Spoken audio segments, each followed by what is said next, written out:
પર લંગડાના પૌત્રની ધરપકડ થઈ છે। આદિત્ય રાઠોડની નવરંગપુરા પોલીસે ધરપકડ કરી લીધી છે। ખાનગી કોલેજ પાસે વિદ્યાર્થીની ગાડી પર હુમલો કર્યો હતો। હથિયાર વડે તોડફોડ પણ કરી હતી અને તોડફોડ બાદ હુમલો કર્યો। નવરંગપુરા પોલીસે ગુનો દાખલ કર્યો હતો અને ત્યારબાદ તપાસ તેમના દ્વારા શરૂ કરવામાં આવી હતી। હત્યાના પ્રયાસ સહિતની તેમના પર ફરિયાદ પણ નોંધાઈ।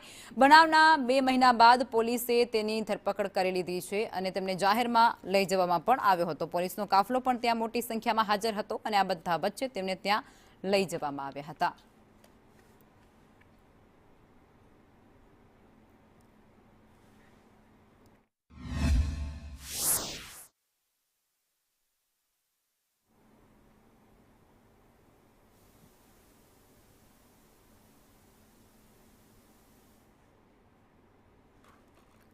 તો અમદાવાદનો આ મુદ્દો છે। અમદાવાદનો આ બનાવ છે જેમાં પહેલા હુમલો કરવામાં આવ્યો હતો અને ત્યારબાદ પોલીસ દ્વારા એ આરોપીને ઝડપી પાડવામાં આવ્યો હતો અને જાહેરમાં તેમને લાવવામાં પણ આવ્યો છે અને એ તસવીરો પણ સોશિયલ મીડિયા પર ખૂબ વાયરલ થઈ છે।